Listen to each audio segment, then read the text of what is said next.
छत्रपती संभाजीनगरमधील क्रीडा विभागातला घोटाळा लोकशाही मराठीनं उघडकीला आणला। आता या प्रकरणी रोज नवनवीन माहिती समोर येते। 21 कोटींचा घोटाळा कुणाचा वरदहस्त असल्याशिवाय कसा काय होऊ शकतो असा सवाल आता विरोधकही विचारतायत। पाहुयात या संदर्भातला हा एक स्पेशल रिपोर्ट।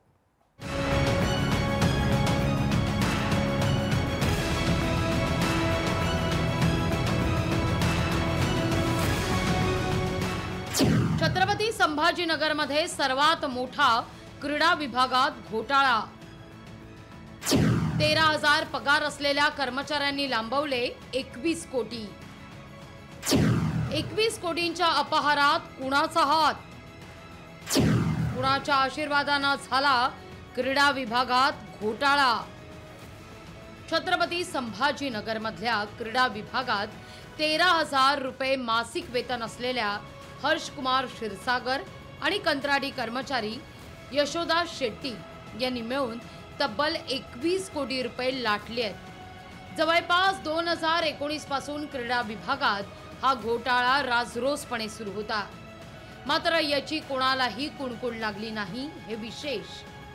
त्यामुळे खेळाडू, क्रीडाप्रेमी आणि विरोधक चांगलेच आक्रमक झाले आहेत। एकीकडे खेळाडूंना सोयी सुविधांची वानवा आहे, तर दुसरीकडे प्रशासनासह तत्कालीन क्रीडा मंत्री संजय बनसोड आणि आताचे क्रीडा मंत्री दत्ता भरणे यांच्या नाकाखालून क्रीडा विभागाचे 21 कोटी लंपास केले आहेत। तो एवढ्यावरच थांबला नाही, तर प्रियसी करता लक्झरियस घरासह कार आणि इतर अनेक गोष्टी त्यानं याच पैशातून घेतल्या आहेत। तर त्यांच्यासोबत कंत्राटी कर्मचारी यशोदा शेट्टीनं पतीसाठी लक्झरी कार, वस्तू आणि गोष्टी खरेदी केल्या आहेत। या प्रकरणी हर्षकुमार क्षीरसागर आणि यशोदा शेट्टी आणि BK जीवन यांना अटक करण्यात आली आहे।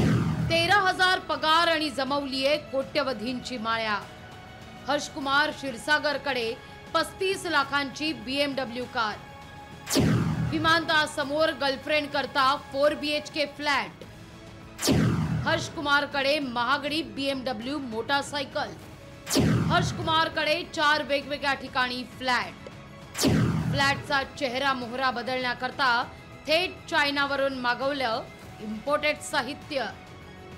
नामवंत ज्वेलरकडे हिराचा चष्मा बनवण्याची ऑर्डर। यशोदा शेट्टीची पती BK जीवन करता लक्झरी कार खरेदी। खेळाडूंच्या सोयी सुविधांचं काय? खेळाडूंसाठी मिशन लक्षवेधीची अर्थमंत्री अजित पवार यांनी घोषणा केली। मिशन लक्षवेधसाठी तब्बल 537 कोटींची तरतूद होती। मिशन लक्षवेध योजनेअंतर्गत राज्यात जिल्हा, विभाग आणि राज्यस्तरीय केंद्र उभारणार। राज्यस्तरावर उच्च कामगिरी केंद्राची उभारणी। विभागीय स्तरावर क्रीडा उत्कृष्टता केंद्राची उभारणी। जिल्हा स्तरावर क्रीडा प्रतिभा विकास केंद्राची उभारणी। खेळाडू अगदी बिकट परिस्थितीमध्ये वाटचाल करतायत, त्यांना सोयी सुविधांचा अभाव आहे आणि त्यांच्यासाठी चाललेल्या निधीवर अशा प्रकारे डल्ला मारला जातोय। त्यामुळे खेळाडूंमध्ये तीव्र नाराजी आहे। आमच्या खेळाडूवर, आमच्या क्रिकेटवर म्हणजे स्पोर्ट्सवर परिणाम खूप जास्त होतो। सो ही खरंच चुकीची बाब आहे आणि सरकारने यामध्ये खरंच दखल घ्यावी। आपली मुलं तयार होण्यासाठी तुम्ही क्रीडा विभागाकडे जर एवढा खर्च करताय तुम्ही आणि एक साध्या क्लार्क लेवलच्या माणसाच्या घशात एवढा पैसा जातोय, हाच जर पैसा क्रीडा विभागावर आणि खेळाडूंवर खर्च झाला असता तर आज नक्कीच आपल्याला चांगले खेळाडू मिळाले असते किंवा भविष्यात मिळू शकतात। क्रीडा विभागातील या घोटाळ्या प्रकरणी हर्षकुमार क्षीरसागर, यशोदा शेट्टी आणि BK जीवन यांना अटक करण्यात आली आहे। ज्या खात्यावर हे पैसे वळवण्यात आले ते खातंही आता गोठवण्यात आल्याचं पोलिसांकडून कळतंय। याच्यामध्ये 3 आरोपी आहेत। 3 आरोपीपैकी 2 आरोपी अटक करण्यात आलेले आहेत, 1 आरोपी अटक झालेला नाही। तर आमची टीम याच्यामध्ये तपास EOWची टीम तपास करत आहे। ज्या अकाउंटवरती रक्कम वर्ग करण्यात आली होती त्या अकाउंट तपासामध्ये सीज करण्यात आलेले आहेत आणि तपास पुढे सुरू आहे। हा सगळा प्रकार होत असताना क्रीडा मंत्री आणि प्रशासन या सगळ्या प्रकाराकडे डोळे झाक करत होते का, की संगनमतानच हा सगळा प्रकार सुरू होता, अशी चर्चा राजकीय वर्तुळात सुरू आहे। या संदर्भात राष्ट्रवादी काँग्रेस शरदचंद्र पवार पक्षाच्या खासदार सुप्रिया सुळे देखील सरकारला विचारावं लागेल असं म्हणतायत।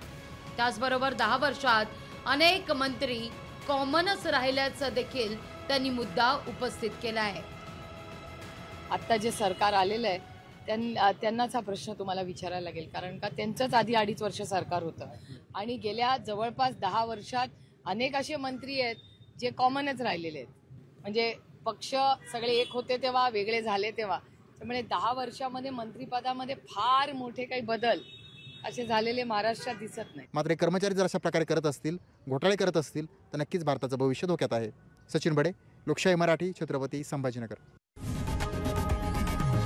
लोकशाही मराठी, ऐका, पहा, जागरूक रहा।